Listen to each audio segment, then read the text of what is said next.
तो पहाड़ पर जब जश्न होता है तो किस तरीके से नृत्य और गीत होते हैं, वो सब का नज़ारा एयरपोर्ट से लेकर पौड़ी के पंजूर गांव तक।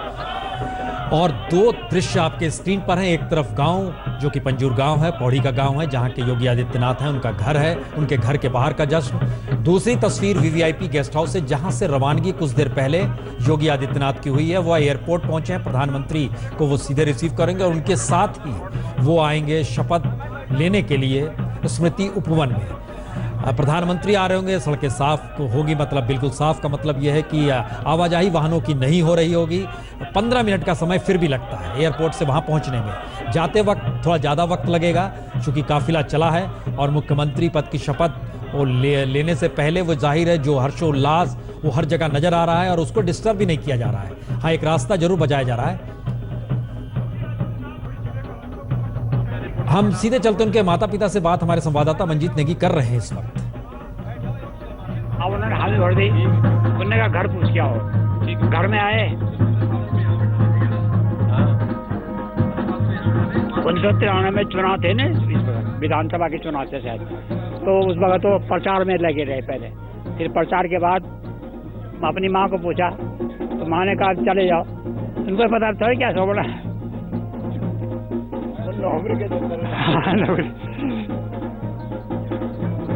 मैंने तो उसको भर्ती कर रखा था ना इसी में। तो फिर सड़क में छोड़ने गया, मैं कहना पिताजी मैं गोरखपुर जा रहा हूँ। मैंने कहा नहीं गोरखपुर नहीं जाओगे। कहना मैंने जाना है। अब क्या बोलना था, बहस कर गया था बच्चा।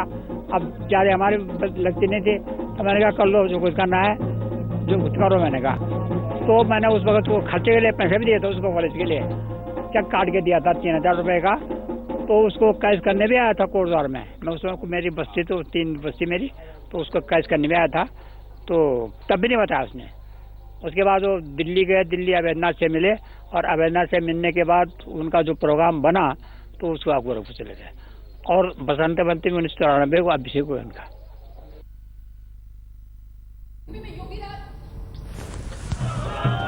तो दरअसल इस बात का जिक्र योगी आदित्यनाथ के पिताजी कर रहे थे जिस वक्त महंत अवैधनाथ चुनाव लड़ रहे थे। उनके चुनाव प्रचार के साथ भी जुड़े थे योगी आदित्यनाथ, और जिन्होंने जब जिक्र किया महंत अवैधनाथ से कि हम आप ही के साथ रहना चाहते हैं, तो उन्होंने कहा कि अपने घर से पूछ के आओ।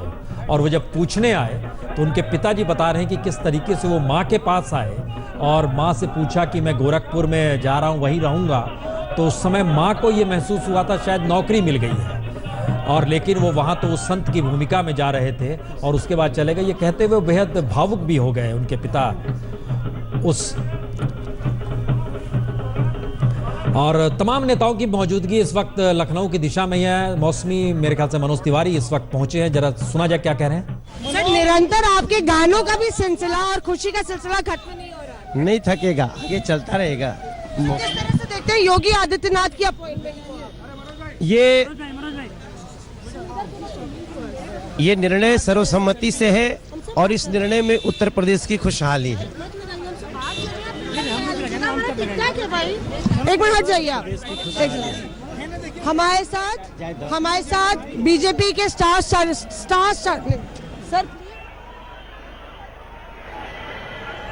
की बातचीत करें। और जी मनोज जी, किस तरह से आप इस जीत को और इस जश्न को देखते हैं? आज अवध की शाम है।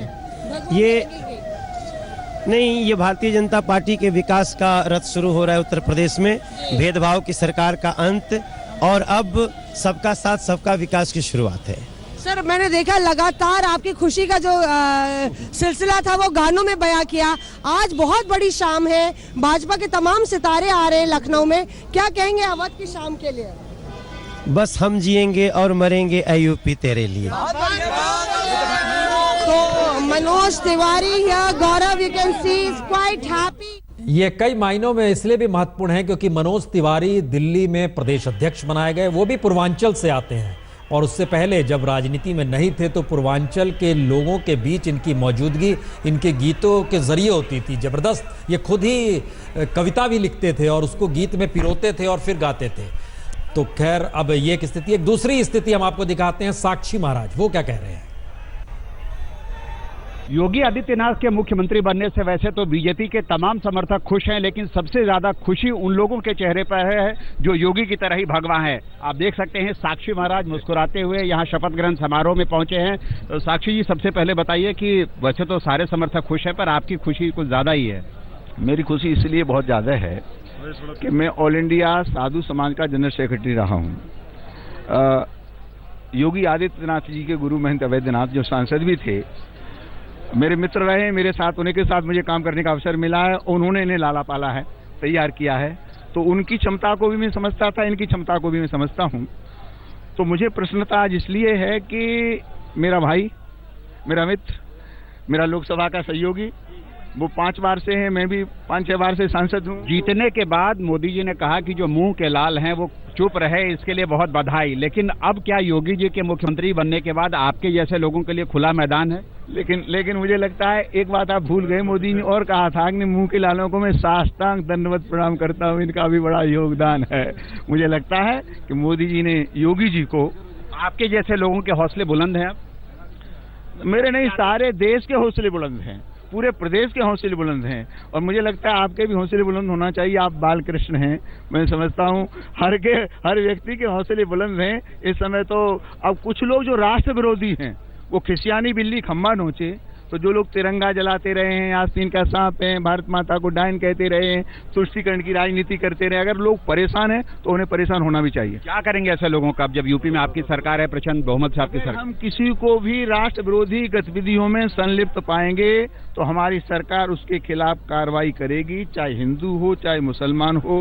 हम न्याय सबको देंगे, लेकिन तुष्टीकरण किसी का नहीं करने वाले हैं। कानून व्यवस्था की बहुत बात होती थी यूपी में, बहुत कड़क छवि के हैं योगी जी। क्या आपको लगता है कि एकदम से कानून व्यवस्था सही कर? मुझे लगता है कि कुछ तो इंतजार करना पड़ेगा, पर मुझे पूरा विश्वास है माननीय कल्याण सिंह के समय जैसी कानून व्यवस्था थी, योगी जी उससे ही बढ़िया कानून व्यवस्था, उससे भी बढ़िया सुशासन प्रदेश को देने वाले हैं।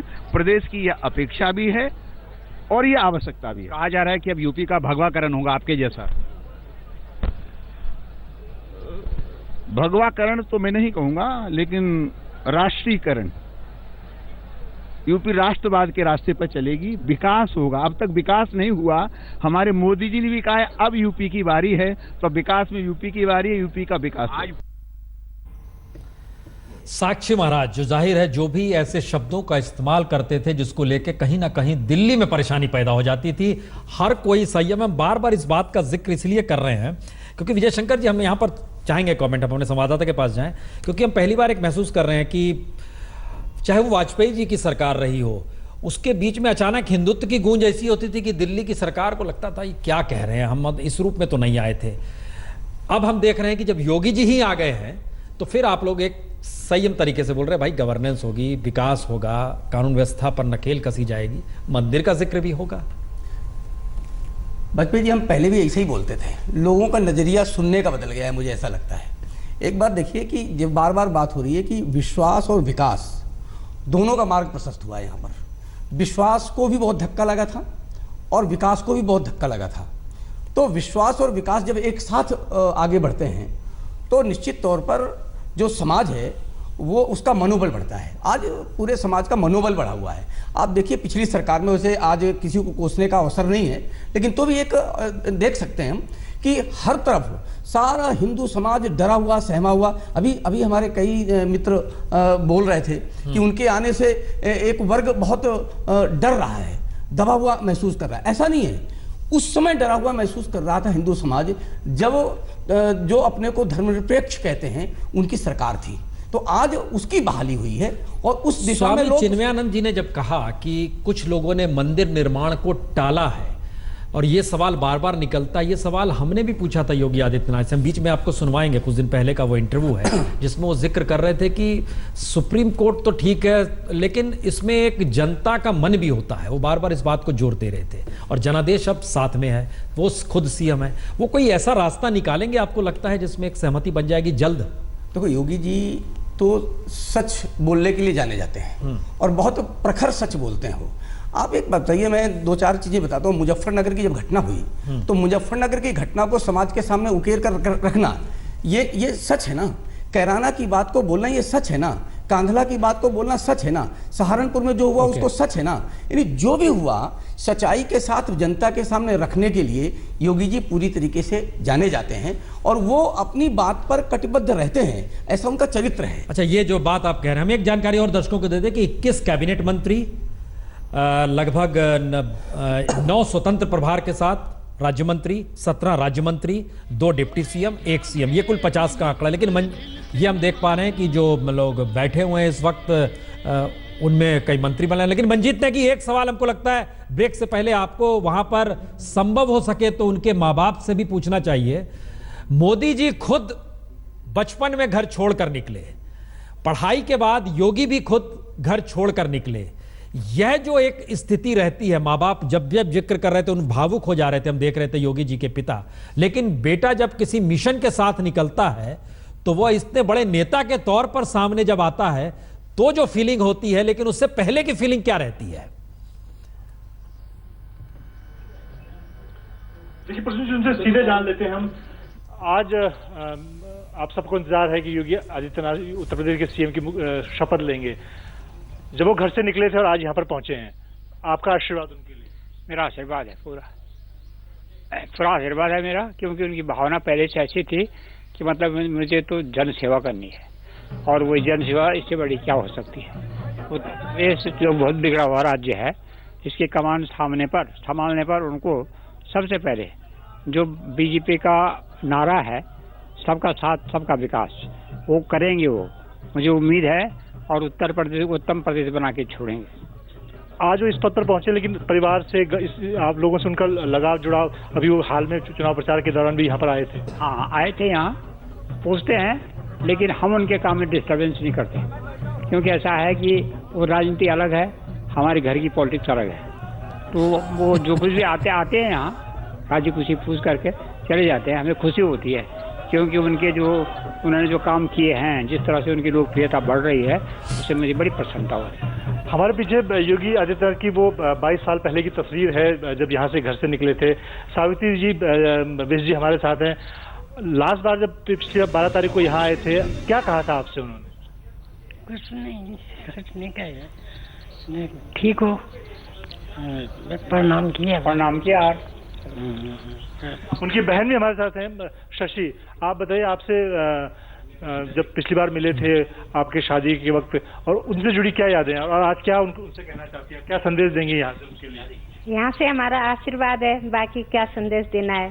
भाई यही खुशी है कि वो मुख्यमंत्री बन गए हमारे यहाँ यूपी के, बस यही वो है, खुशी है हमको।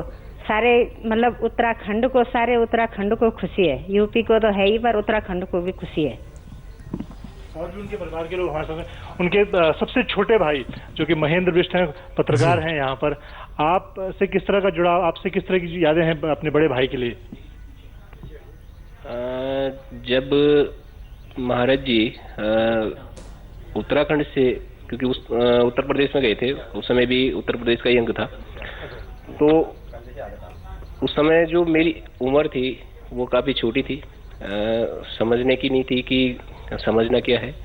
लेकिन आज इस माहौल को जो देख रहा हूँ, उसे लग रहा है कि ये जो पद प्राप्त किया है, इसको प्राप्त करने में बहुत कठिनाई होती है, और ये उत्तराखंड और उत्तर प्रदेश के लिए गौरव की बात है। जो छोटे भाई हैं महेंद्र, उनका हम लौटते हैं मंजीत आपके पास, क्योंकि जो हम देख पा रहे हैं उसमें शायद ये लोकतंत्र की वो ताकत ही है जिसमें इस बात का जिक्र बार बार होता है कि जो भारत में जनादेश का एक बहुसंख्यक समुदाय तबका है, वो किस तरीके से जमीन से जुड़ा हुआ है। और वहां से जब कोई शख्स निकल कर आता है और वो तस्वीरें जब स्क्रीन पर प्रतिक्रिया के साथ उभरती है, तो जाहिर है वही एक खुशबू है, मिट्टी की खुशबू, जिसको अक्सर लोग सत्ता की चकाचौंध में भूल जाते हैं, उसका एहसास हो रहा है। हम लौटेंगे आपके पास, ब्रेक के बाद तुरंत लौटते हैं। तो नेताओं का पहुंचना शुरू हो चला है। प्रधानमंत्री तकरीबन 2 बजे पहुंचेंगे और उनकी अगुवाई के लिए खुद योगी आदित्यनाथ पहुंच चुके हैं एयरपोर्ट। और इन सब के बीच हम दिखा दें कि हर किसी को वीआईपी सीट भी चाहिए, और बीजेपी के नेताओं की मौजूदगी लखनऊ में बड़ी है। ये एक उसका नज़ारा है कि निशांत वहीं पर हैं।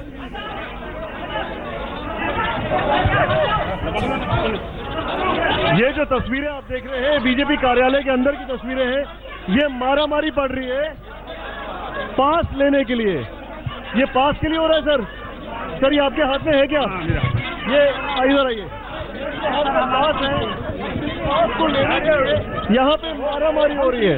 देख रहे हैं आप, ये देखिए आप भाई साहब, अरे 3 लोग हैं यार, इस्तेमाल कर रहे हैं। इतनी मारामारी क्यों हो रही है? हाँ? हाथ में तो छीनने यार, पास इतनी मारामारी क्यों हो रही है? पास ऐसा है, सीट है लिमिटेड, और आने वाले लोग जो प्रोग्राम में आने वाले लोग हैं वो लाखों की संख्या में हैं। बाप रे, ये देखिए आप, ये मारामारी चल रही है शपथ ग्रहण के लिए पास को लेकर। आइए आगे बढ़ते हैं। संकेत बहुत साफ है। हालांकि 3 लाख की कैपेसिटी मैदान की बताई जा रही है, लेकिन बड़ी तादाद में लोग वहां पर पहुंचना चाह रहे हैं। ये तस्वीरें आप वहीं की देख रहे हैं, और स्थिति यह है कि चूंकि प्रधानमंत्री की मौजूदगी वहां पर होगी, तमाम वीवीआईपी जो भी दिल्ली में आप जिन भी चेहरों को जानते हैं सभी की मौजूदगी, 13 राज्यों के मुख्यमंत्रियों की मौजूदगी, ये सारी स्थितियां बतलाती है कि जिन्हें मंत्री की शपथ लेनी है, मंत्री पद की शपथ लेनी है, वह भी पहले से पहुंच गए हैं। और जिन तस्वीरों में हम लगातार आपको दिखा रहे थे, उसमें श्रीकांत शर्मा बैठे हुए थे मंच पर, और तमाम नेताओं की पूरी फेज है, जिसमें 21 कैबिनेट मंत्री, हर कोई पहले से पहुंच रहा है, क्योंकि बाद में मुश्किल ना हो जाए। जिस तरीके से समूचे लखनऊ में नारों की गूंज है, लोगों की भीड़ है, उल्लास है, उत्साह है, तो यह भी एक नज़ारा है कि योगी आदित्यनाथ जनता के बीच से निकले हुए वो शख्स सीएम पद की शपथ लेंगे, तो जाहिर है जनता में उत्साह है। हम यहाँ पर ब्रेक लें या राकेश जी आपसे कमेंट ले लें? ये उल्लास और उत्साह